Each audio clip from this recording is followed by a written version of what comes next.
Parenting is hard. It can also be rewarding, but getting through the grind to the good stuff can be a real struggle. And all of us could use some inspiration, encouragement, or just a reminder that we aren't alone on this journey. Sometimes even parents need a timeout.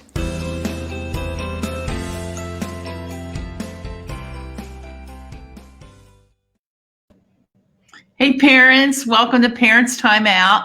This is the time during the week where we gather with other parents, we share ideas, we ask questions, and we learn from each other. Because we're a community of parents, because we know that parenting is not meant to be done in isolation. We need each other. So thanks for joining us tonight. I'm Kim Botto. I'm a mom and a grandma, and I lead Kids Club and Student Ministry at Crossroads. And as a parent, a lot of times we seek to make sure that our kids are comfortable. We want to protect them from the hurting in the world. But tonight we're going to think about what if instead we set up an environment in our families where we coached and equipped our kids to step into the uncomfortable and sometimes messy world around us as we seek to help hurting people. And tonight, our guest has done just that. Jason Johnson, along with his family, you guys have stepped into the messy to care for people who are hurting. And for those who don't know Jason, I met him through CAFO, which is Christian Alliance for Orphans, because we are both very involved in foster and adoption care. Jason, a lot, because that's his job at CAFO. He's like famous. He's an author. Look at this. He's like written books. This one, look at this one, Jason. This is all in. This is an older one. Look, I've got it all marked up. I've got it dog-eared. And then this is a newer one, Reframing Foster Care, that is great for foster and adoptive parents, or really anybody who wants to support families who have adopted or are fostering kids. So, Jason, welcome. Hey, thanks so much. We're glad you're here. Yeah. This is Jason's in Texas. Yeah, I live in a town called College Station, Texas. Big school. We were just talking about football before we jumped online here, and so that's kind of what we're known for here. Yep. That's right. But you're not a big fan, but that's okay. Not a huge fan, but I went to A&M, so I am an Aggie, so they let me live here. That's kind of a big deal here, but no, football, just not for me. That's right. Well, as people are hopping on, I'm going to ask you a question, and this is something, if you're on social media, you've seen this question out there, and I think it's kind of fun, and that is, Jason, so people can get to know who you are, share your top 5 unpopular opinions. And for those who are watching, if you have an unpopular opinion, go ahead and put that in there, and we'll judge you. We'll comment on it. Yeah, it's pretty fun reading through people's comments on that, so definitely share. I've been stretching real hard to try to figure out 5, probably because I have 100 and I need to narrow it down. But the ones top of mind are I live. Number 1, football. I mean, we just talked about that. Like, it's not great. I don't like it. It's actually boring to me. Okay, there's number 1. Number 2, Hamilton. Meh. I don't like. What's the big deal? It's, again, a little annoying to me. Just not my deal, right? Number 3, Star Wars, not interested at all. Number 4, piggybacking on number 3, Back to the Future 1, 2, and 3 is the greatest trilogy movie series ever created in all of time. I've watched them hundreds of times, and I will watch them hundreds of times more before I die. So Back to the Future. And I guess my last one is chicken is always better than steak. Every time. Wow. Wait a minute. So you don't like Hamilton, but you love Back to the Future? Yes. And you just said that no judgment. This is a no judgment. I'm sorry. But I will say this. I've read books on script writing. I'm really fascinated by script and communication. And Hollywood scriptwriters use Back to the Future as one of the models of the most perfectly written script in all of Hollywood history. Really? So maybe there's an element watch it. behind my appeal towards Back to the Future. That is so funny. The Hamilton thing, like we can't do and it's not just Hamilton. It's anything when people are singing at you, like just talk. I just stop singing. And talk. Gosh. That's my deal. Parents, for those of you who are watching, one of the things I love about Jason is Jason, you know how he feels all the time. And if you say something, you don't do it, he will call you out, as you've already seen tonight. So we are glad you're here. So why don't you tell us a little bit more about your family? You're married to Emily. You have 4 girls. Tell us more about you. Married to Emily, 18 years. We've got 4 girls. Just started high school, junior high, middle school, and elementary. And then you'll see there in the picture, we have Gianna over there, who joined our family, became in the mix of our family when she was 17. Her little boy that I'm holding there, Jordan, was 1 week old when we met them. He's now, actually today is his birthday. So he's now 4. Gianna's over 21. There's the other little baby there in the middle who we could all just eat up, Brooklyn. And so this is our family that God has built through biological children, foster care, adoption, kind of grandparenting now, even a little bit. And so I say if you had told me 6-7 years ago, draw a picture of what you think your family will look like in 2020. That is not the picture I would have drawn, but it is a much better one for sure. Yes. Yeah. Yes. Much better. And much more complex. Additional complexity. Yeah. Which I think the least the question I want to ask you, and parents, if you have questions, go ahead. We'd love to hear what they are. Okay, we do, as I said at the top, we often want to protect our kids, but that's actually not the goal. And there are all kinds of people, there are all kinds of hurting people out there with all kinds of different hurts. So how do we as parents lead our kids into engaging with the hurt in the world? Yeah, and it's such a valid, if someone came to me and said, hey, we're considering stepping into some pretty complicated, messy places. For us, it was foster care, okay? And if you said to me, we're considering this and we have no regard whatsoever for how it's going to affect our biological children or children in our home, I would say, whoa. Like, you need to be thinking about that, right? So I want to validate that. It's necessary, it's right, it's important. But I also want us to kind of look at it from a 180-degree angle that sometimes is difficult to do on our own. We need someone outside of us to say, hey, look at it from this perspective. And so it is right and just and God-given that we desire to protect our kids from hard things.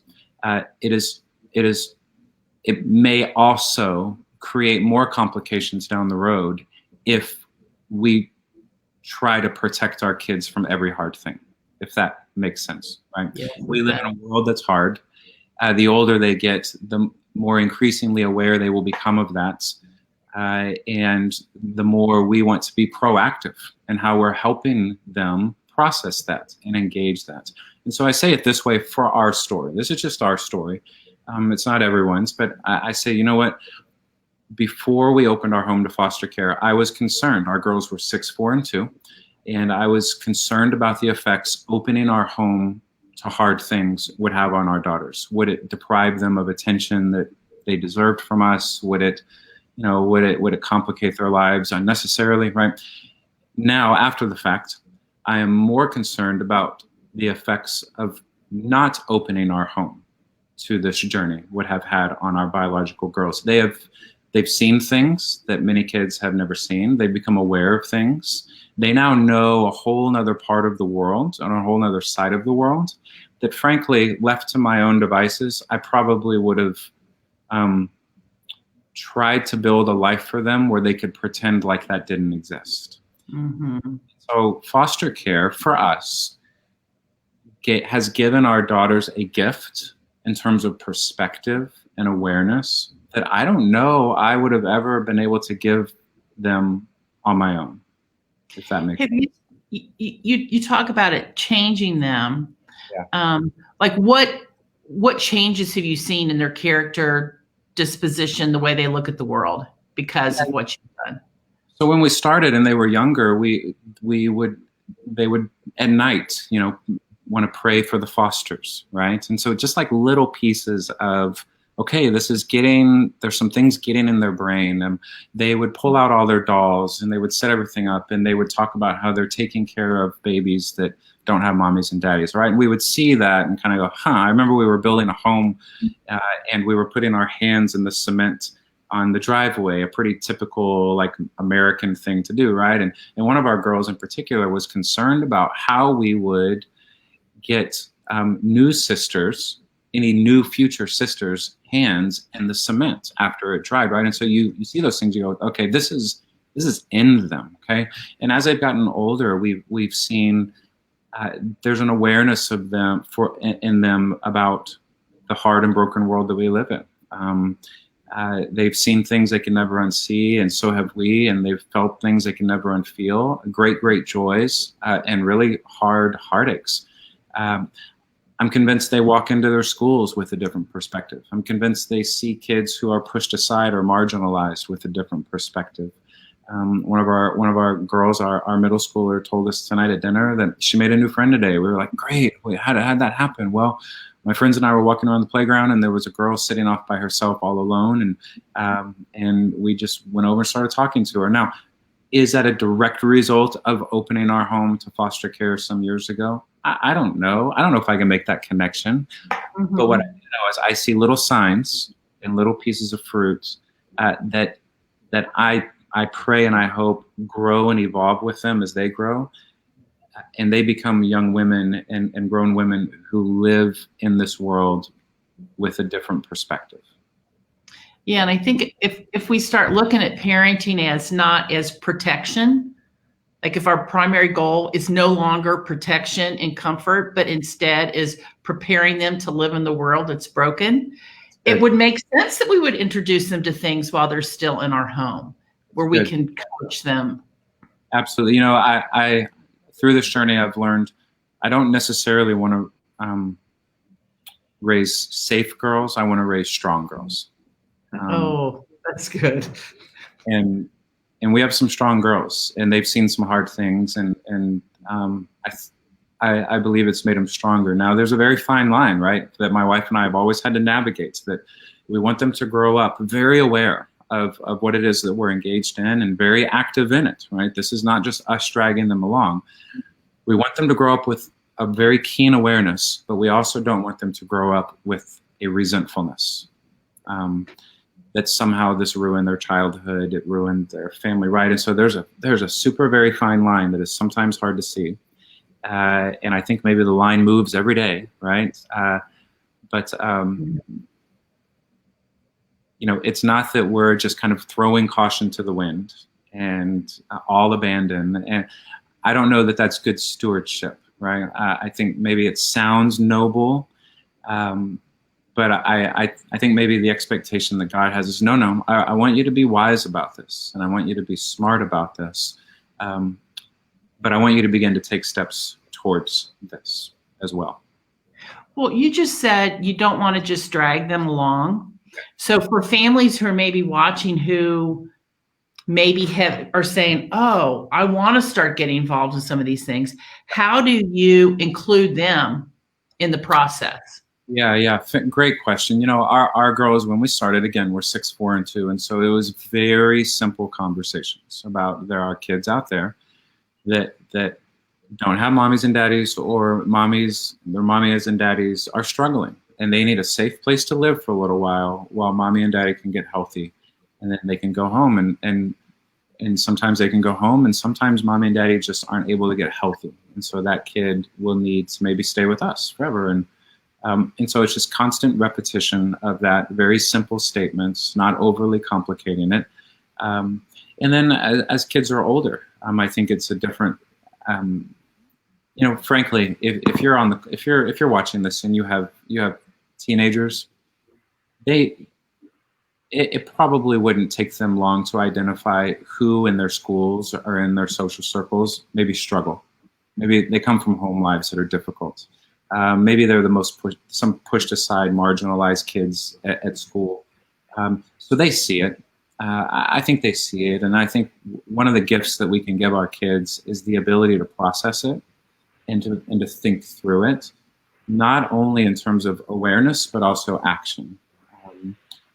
So I think it's just real honest conversations with our kids, and an agreement as a family. Like, this is us together. Mommy and Daddy aren't going to drag it. Now, here's the crazy thing is, I used to be concerned again about the effects this would have on my kids. But there have been periods along this journey where Mom and Dad, like, we're done, like, out, we're talking out, we're done.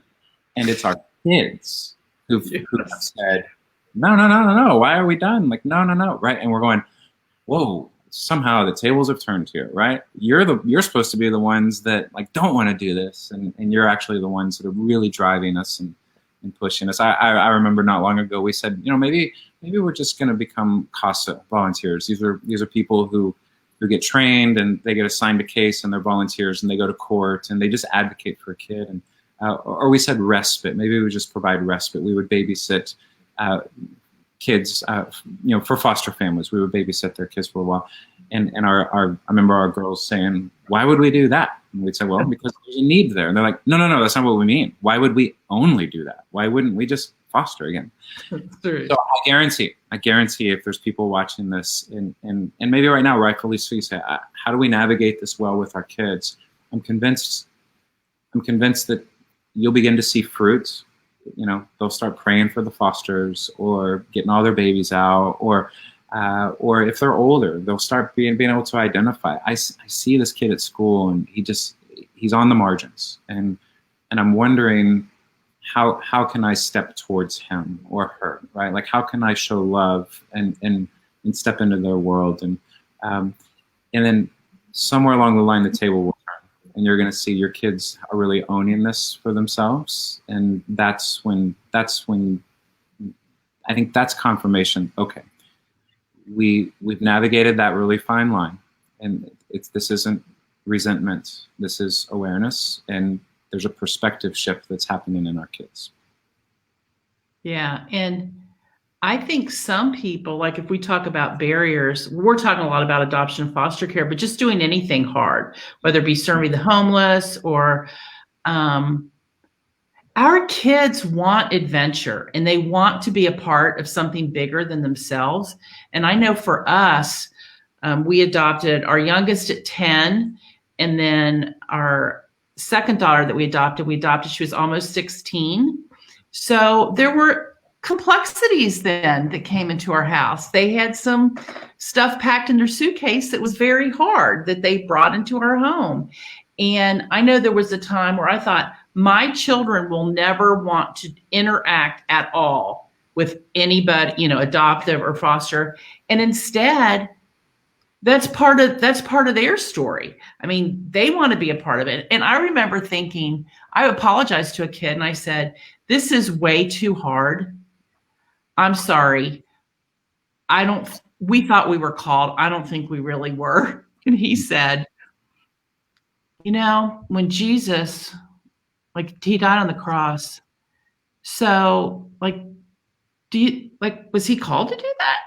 And I'm like, and I said, yes. And he said, well, maybe sometimes God calls us to stuff that's really hard and painful. Yeah, for sure. And for me, it's really, for us, it's embracing our, what's the why behind who we are and how we live. And for me, it's this idea of what you just said, that when I read the story of the gospel, it's really this idea that God would step out of his glory and wrap himself up in humanity. That's Jesus. He would wrap himself up in our brokenness. He would be broken by our brokenness so that we don't have to be broken anymore. It's this idea that God moves towards us, that he incarnates. That's the word we talk about at Christmas often. And that's really Christmas. It's God moves towards us. And in the gospel, God says, I see you where you are, and I'm coming after you. And that's Jesus. I'm coming down after you, and I'm going to live among you, and I'm going to be absorbed, wrapped up in your brokenness. And it's not that I'm just going to pluck you out of your story that's hard and bring you into mine that's easier, right? No, I'm going to step out of my easy into your heart. Yes. And I find that's when we really begin to let seep deep down within us the truth of the gospel in that regard, that God looked at me and said, I see you where you are, I'm coming after you, and I'm stepping into your story. It begins to shift a lot of the questions we ask, honestly. It's no longer, why would I step towards hard things? Why would I move towards some uncomfortable places? But frankly, it's now, you know what, in light of what I believe is true about Jesus and what he's done for me, why would I not, right? So it begins to change the questions that we ask ourselves. It begins to change the identity that we want our families to live by. It begins to change the picture of the legacy that we want to leave deposited in our kids as they grow and become adults themselves. Yeah. Right. I love that. Yeah. Why would I not? We have a question from Erin, and she has a, I guess 2-year-old. So do you have examples of what this looks like for younger kids on how we as parents can start being intentional? Yeah, I think the opportunities are endless and full of creativity. And so here's my encouragement, especially with younger kiddos like that. I've said it. Our girls were 6, 4, and 2 when we started our journey in foster care. And is that young? Yeah, but the benefit of that is it's all they've ever known. Like, there's not kind of we remember what it was like before and now what it's like after. And thank you, Mom and Dad, for ruining what we had before.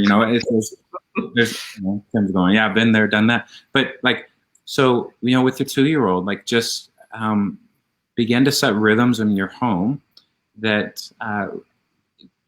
consistently put you in intentionally put you in the face of opportunities to extend yourself and to serve. And as those kids get older, it's just normal, right? They're growing up in a home that it's normal for us to invest deeply into this community of people, or to serve along this side of this team at our church that has inroads into this part of our community that really is under-resourced. And as our kids are young and they grow older, they're growing up in a home with a rhythm that's normal, and what a gift you've given them. So I would encourage, where is your church already involved? You don't need to go out and create new. In a lot of ways, there's already so much good being done by so many good people.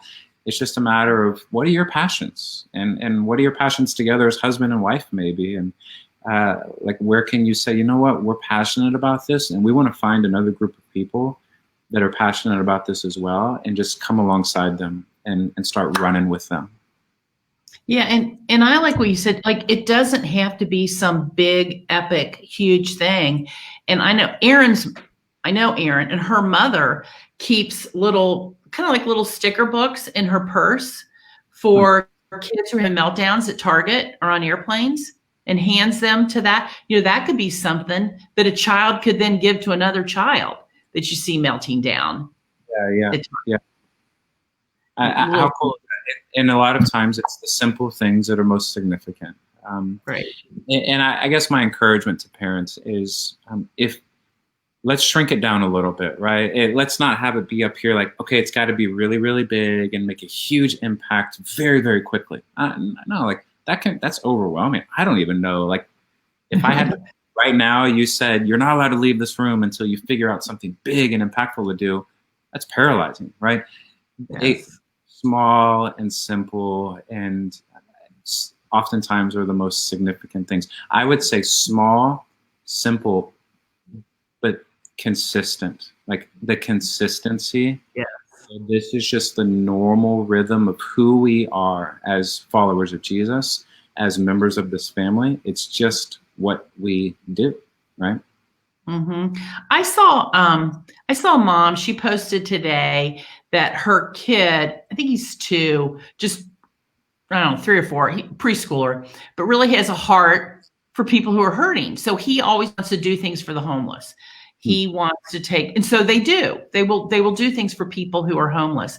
But now he keeps saying, we have a house, we have extra beds in our house. Why can't we invite people that don't have a home to come into our house. How would you respond to this, Mom? I would say, good luck. Have fun figuring that one out, right? No, that's where we go back to. We're not throwing caution to the wind here. We're not abandoning. We have a responsibility to protect, but we also have a responsibility to extend that responsibility to protect onto those around us, right? So for me, it was, I felt I want to protect my girls from hard things. And then we go to orientation class for foster care, and I hear a story about a little girl who has experienced tragedy after tragedy. And I find myself sitting there thinking, why wasn't anyone there to protect her, right? I would give my right arm to protect my little girl. And it's like the voice of God was like, do you see how this works now? Like, why wasn't anyone there, Jason, right? That my God-given desire and gift and calling to protect my girls, I think God was saying, now I want you to take that I've given you, this need, this desire to protect, and I want you to apply it, expand its parameters. So you don't want to put your family in harm's way. But I would say small steps, right? That's a marathon move, right? Like opening your home to maybe a homeless, like that's way down the road. So here's what I say. When I go running, I don't like running. And so I have to trick myself in how I run. So when I go run on a street, maybe I'm not looking at the finish line, like the 3 mile or whatever marker, which is long for me, because that feels overwhelming and way out there and paralyzing, and it just feels like agony to get there. So I focus on the street lights along the way, and usually they're about every 80 to 100 yards spaced out. So I run from one street light to the next street light, and every time I hit a street light, I have like a mini celebration, like in my head. I don't stop and like dance, but it's like I made it to another one, and now there's the next one. I can see it, right? It's not so far off in the distance that it feels overwhelming and paralyzing. It's just right there. I can see it, and I believe I can make it. And then you make it to that one, and it builds confidence and it builds momentum. And so here's what I would say to that mom and to anyone as we're thinking, okay, what's the marathon that God's calling me to run? I don't know that he's so much concerned about that. I think maybe his primary concern is no. Just what's the next light post for you? Like right out there, reachable, achievable. When you get there, you can celebrate, wow, look at what God's done. Like, so in that situation, it's not open your home probably immediately to a stranger and have them live there. But it might mean the next light post is we're gonna get even more involved in the ministry that we're involved in that cares for the homeless community. And we're gonna increase proximity a little bit more between our kid and that community of people. And we're just gonna keep figuring out what the next light post is, and we're going to trust God to guide us along the way. And then eventually, cumulatively over time, you make it to that finish line, and you look back and you go, wow, look at how good and faithful God has been and all that we've learned along this journey. So what's your next light post? That's we need t-shirts, parenting, light post by light post. That's right, little by little. That's right. Hey, Jason, so we're almost out of time. Yeah. I would love, do you have any final thoughts for our parents? Yeah, I guess just that is maybe begin to pray about what does it look like for you to simultaneously want to protect your children from hard things, but also not want to protect them from every hard thing, right? And I think you put it perfectly. It's more about preparation in a lot of ways than protection. And so just begin to pray through that thought, because for many of us, that's like a reframing thought. That's like, whoa, that's backwards of how I've kind of been trained to think. And right. Maybe begin to explore, if you're married or if you're single and you have good community around you, begin to explore like, what's a light post that we can kind of identify and prayerfully begin to start moving towards. And then just be sensitive to how God might work on your heart as you begin to do that. And be okay with the fact that sometimes the light posts, it might not make the front page of the paper, right? You might not get an award. That's not why we do this. Like small, simple but consistent, I think is key. And the deposits that you'll be making into your family and into your kids' lives, I'm convinced we will not be able to measure in full on this side of eternity. The eternal ripple effects that you will be making in their lives, through the lives of those that they will grow up and impact is immeasurable if we just are simple and faithful and consistent. Yes. So parents, I can't wait to hear what your next light post is. And know that sometimes light posts actually are farther away than they look. And sometimes they're much closer than we think they are. It's just, you got to start walking towards them to figure it out. That's right. Jason, I'd love for you to pray for our parents to close this out. Absolutely. My honor.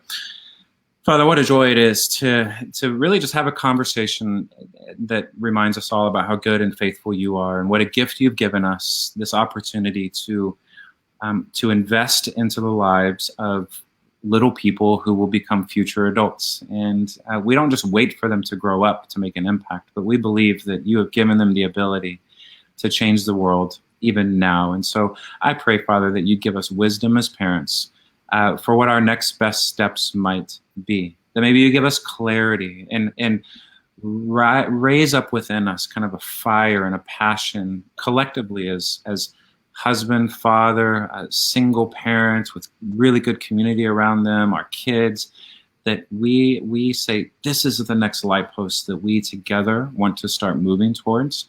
And I pray that you would give us the boldness and the courage to just start running, to just start the journey, and to trust you along the way. We ask these things in the name of your Son, who moved towards us, who stepped into our story, and not away from us, but he pursued us extravagantly. And it's in his name that we pray, and that we seek to live our lives as a reflection of. Amen.